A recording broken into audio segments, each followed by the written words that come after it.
오늘 은혜 받으실 하나님의 말씀은 마가복음 1장 21절에서 28절의 말씀을 가지고 권세 있는 새 교훈이라는 제목으로 함께 은혜 나누기 원합니다.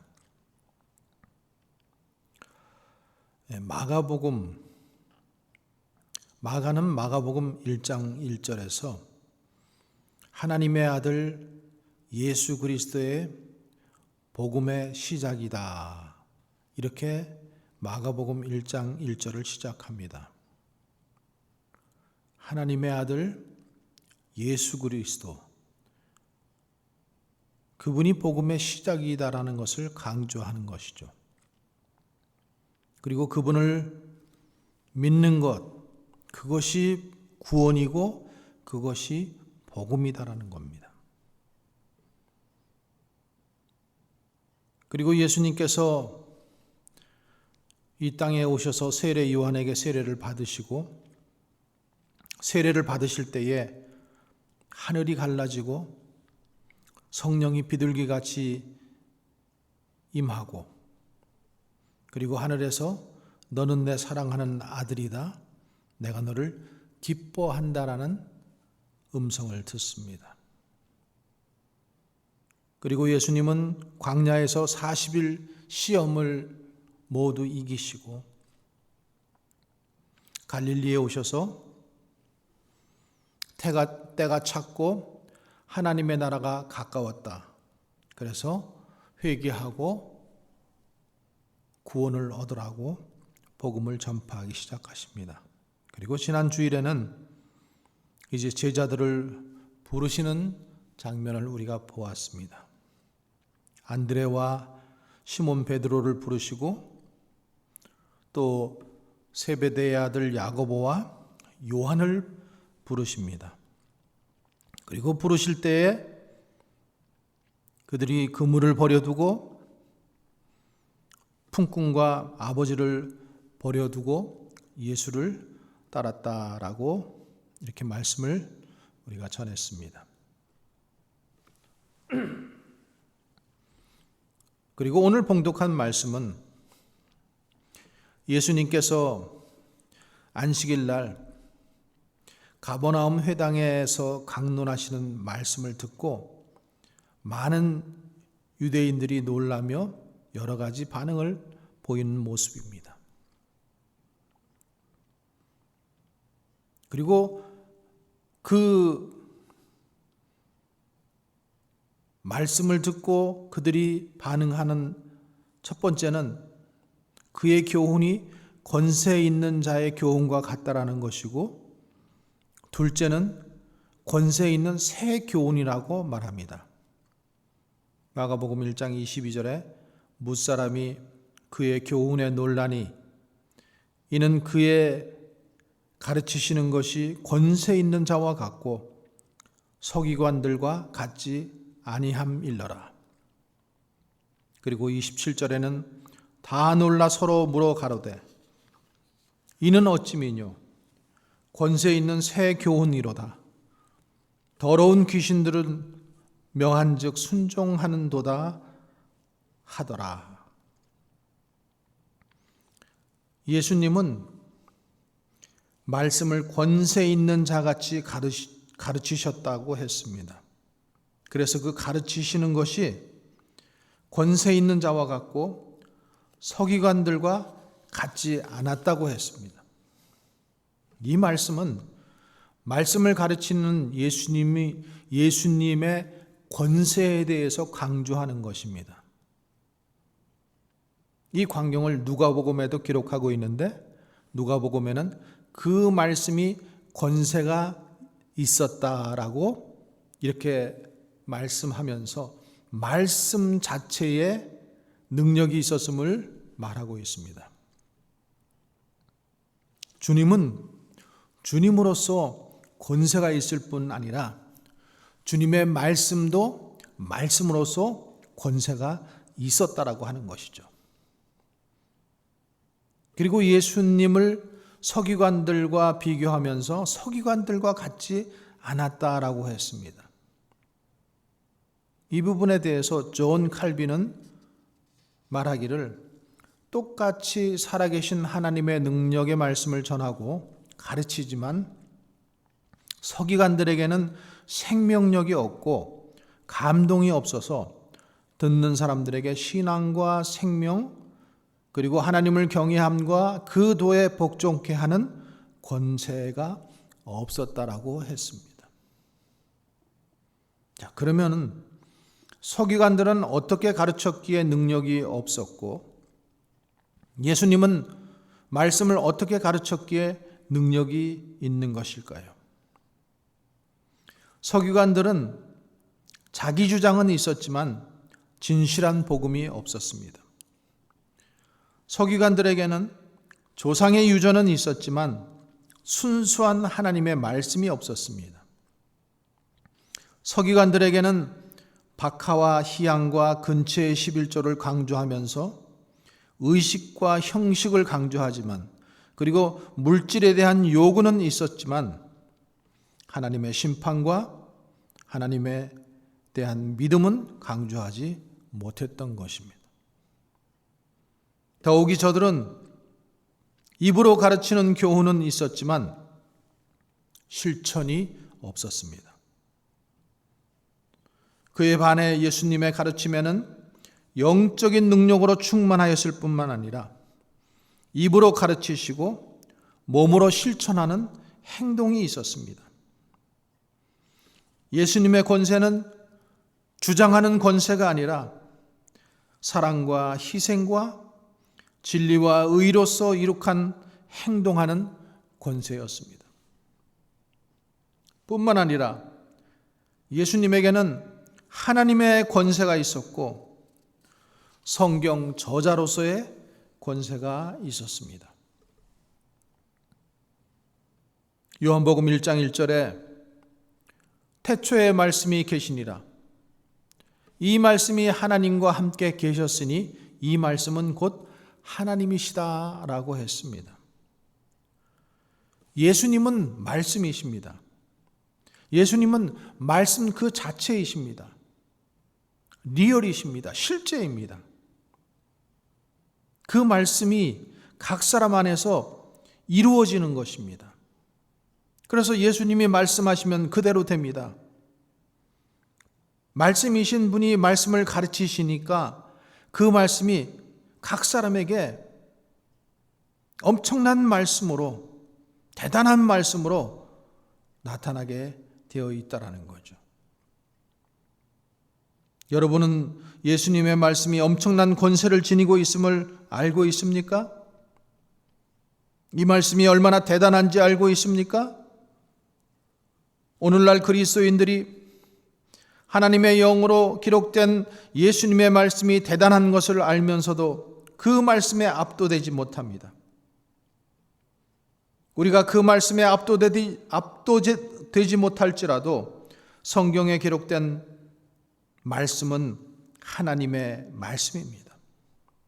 그래서 예수님의 입에서 나가는 말씀은 하나도 땅에 떨어지지 아니합니다. 이것이 말씀의 권세입니다. 주 예수 그리스도의 말씀은 30배, 60배, 100배의 결실을 하는 생명의 말씀입니다. 그래서 이런 말씀을 들은 군중들은 그 가르치심에 놀라고 이는 가르치시는 것이 권세가 있는 자와 같고 저희 서기관들과 같지 않았다라고 했습니다. 예수님의 말씀에는 권세와 위엄이 있었고 생명력으로 충만했습니다. 그래서 이 말씀을 순수하게 믿음으로 받기만 하면은 그 말씀이 사람들의 마음속에 역사해서 구원과 속죄의 권능을 체험하게 하고 변화를 받아 새로운 삶과 인생의 길을 가게 하는 것입니다. 여러분 제자들을 보시기 바랍니다. 저들은 갈릴리 바다의 어부들이었습니다. 그러나 그들이 말씀을 믿고 따르니까 인류의 역사를 바꾸는 위대한 사도가 되었던 것입니다. 동족들에게 버림을 받았던 세리 마태도 이 순수한 복음을 받으니까 하늘나라의 기둥이 되었던 것입니다. 지금도 이런 역사는 진행되고 있습니다. 멸망을 향해 가는 죄인이 거룩하게 되고 의인이 되고 하나님의 자녀가 되는 것뿐만 아니라 인생의 낙오자가 변하여 그리스도의 사람이 되고 세상의 빛이 되는 것을 그 말씀을 받을 때에만 가능한 것입니다. 그의 말씀에는 변화를 주는 능력과 권세가 있습니다. 그래서 히브리서 기자는 다음과 같이 말씀을 전하고 있습니다. 히브리서 4장 12절에 하나님의 말씀은 살았고 운동력이 있어 좌우에 날선 어떤 검보다도 예리하여 혼과 영과 및 골수와 관절을 찔러 쪼개기까지 하며 또 마음의 생각과 뜻을 감찰한다라고 했습니다. 예수님이 순수하게 전한 하나님의 복음을 믿음으로 받을 수 있기를 바랍니다. 그래서 정금같이 순수한 신앙을 가지고 죄의 용서를 체험하고 아울러 옛사람은 죽고 새사람이 될 수 있기를 주님의 이름으로 축원합니다. 두 번째로 오늘 본문 23절의 말씀입니다. 마침 그들의 회당에 더러운 귀신 들린 사람이 있어 소리를 질러 이르되, 그날 그 시간 그 회당에 더러운 귀신이 들린 사람이 앉아 있었습니다. 이때 이 더러운 귀신은 예수님이 어떤 분이신지를 알고 있었습니다. 그래서 소리 지르기를 24절에 나사렛 예수여, 우리가 당신과 무슨 상관이 있나이까? 우리를 멸하러 왔나이까? 나는 당신이 누구인 줄 아노니 하나님의 거룩한 자니이다 라고 떠들어댔습니다. 이 귀신 들린 사람의 입에서 나사렛 예수를 향하여 하나님의 거룩한 자라고 하는 놀라운 고백이 나오고 있습니다. 이 부분에 대해서 칼빈은 주의하기를, 마귀는 교활하여 예수님을 아는 척함으로 예수님이 마귀 편인 것 같은 인상을 사람들에게 심어주어 예수님을 믿고 구원받는 것을 방해하려고 이런 공작을 한 것이라고 했습니다. 귀신 들린 사람은 귀신에 의해서 조종을 받고 있기에 나사렛 예수님을 하나님의 거룩한 자로 알 뿐 그분을 믿지는 않았다라는 것입니다. 귀신은 누구보다도 예수님을 잘 압니다. 그분이 나사렛 사람이셨지만 실제로 하나님의 아들인 것을 알고 있었습니다. 그러나 그분을 믿지 않았습니다. 그 귀신 들린 사람이 예배를 방해하고 있었습니다. 예수님의 전도 사역이 중반기에 이르렀을 때의 일입니다. 예수님께서 계속해서 귀신 들린 사람들을 고치고 쫓아내주고, 그러자 사람들은 예수님이 귀신의 왕 바알세불을 힘입어 귀신을 쫓아낸다고 하였습니다. 즉 예수님이 하나님의 아들이 아니라 마귀의 왕초라는 것입니다. 이것이 마귀의 간교한 계략이었습니다. 그러나 예수님은 그런 간교한 마귀의 꼬임에 넘어갈 뿐이 아닙니다. 그래서 예수님은 자신이 하나님이신 것을 나타내기 위해서 마귀를 꾸짖고 명령하시면서 잠잠하고 그 사람에게서 나오라고 말씀하십니다. Be quiet, said Jesus sternly. Come out of him. 그러자 마귀는 그 사람에게서 나왔고 그 사람은 맑은 정신이 되었습니다. 그곳에 있던 많은 사람들은 이번에는 예수님께 대하여 반응하기를, 권세 있는 새 교훈이로다. 더러운 귀신들을 명령한 즉 순종하는도다 라고 했습니다. 우리가 이 지점에서 잠시 말씀을 정리하고 지나가야 됩니다. 예수님이 귀신을 쫓아낸 것은 그가 하나님의 아들 메시아인 것을 입증하려는 사건임에도 불구하고 유대인들은 그렇게 이해하고 있지 않다라는 것입니다. 유대인들은 다만 이 예수님께서 귀신을 내어 쫓아낸 이 장면을 보면서 새로운 교훈에 수반하는 새로운 은사 정도로 이해하고 있다라는 것이죠. 이것이 저들의 큰 실수라는 것을 우선 지적해 보아야 합니다. 여러분, 예수님은 귀신을 내어 쫓을 정도의 능력만 가지고 계신 분이 아닙니다. 그는 본래 하나님이셨고 하나님과 함께 우주를 창조하실 때 동역하신 분입니다. 그래서 세례 요한은 요한복음 1장, 그래서 요한복음 1장 1절에 태초의 말씀이 계시니라. 이 말씀이 하나님과 함께 계셨으니 이 말씀은 곧 하나님이시라. 만물이 그로 말미암아 지은 바 되었으니 지은 것이 하나도 그가 없이는 된 것이 없다라고 말씀하고 있습니다. 주님은 하나님이십니다. 창조주이십니다. 이런 주님이 육신을 입고 오신 후에 여러 가지 이적을 행하셨는데 그 이유는 자신이 하나님이신 것을 입증하려는 것이었습니다. 그는 귀신을 쫓아내면서 하나님이신 것을 보여주셨고 흉흉한 바다를 잔잔케 하시면서 그가 자연을 주관하시는 하나님이신 것을 보여주었습니다. 죽은 자를 살리시면서 인생의 생사화복을 주관하시는 분이심을 증명해 보이셨고 지붕을 타고 내려오는 중풍병자에게 소자야 안심하라 내 죄 사함을 받았느니라 하심으로 죄사하는 권세가 있는 하나님이신 것을 알려주었습니다. 그가 이렇게 권세 있는 새 교훈으로 임하신 이유는 하나님이시며 하나님의 약속을 따라 이 세상에 육신을 입고 오신 그리스도요 메시아인 것을 입증하기 위해서요.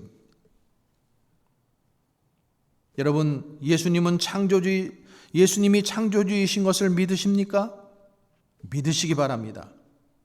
그리고 그의 말씀에는 우주를 창조할 수 있는 능력이 있음을 믿으시기 바랍니다. 그리고 그의 약속의 말씀은 믿는 자에게는 죄를 사하는 권세를 행하시어 메시아인 것도 믿으시기 바랍니다.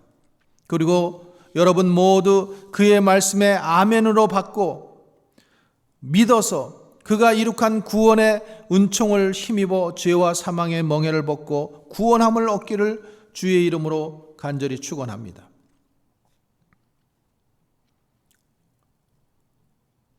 세 번째는 지금 우리는 이렇게 권세 있는 말씀을 가지고 있습니다. 그러면 하나님이 이런 말씀을 우리에게 주신 이유가 무엇일까요? 예수님은 그의 공생애를 들어가기 전에 광야에서 마귀의 시험을 받으십니다. 이때 장면을 마가복음은 간략하게만 기술했지만 마태복음이나 누가복음에 보면 매우 자세하게 기록해 놓았습니다. 그래서 돌덩이를 가지고 떡을 만들어 먹으라.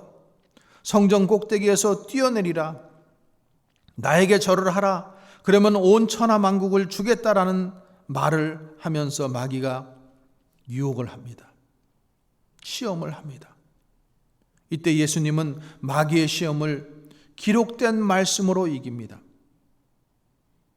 그래서 돌덩이가 떡덩이가 되게 하라고 할 때에 기록되었으되 사람이 떡으로만 살 것이 아니요 하나님의 입으로 나오는 모든 말씀으로 살 것이라고 하셨습니다.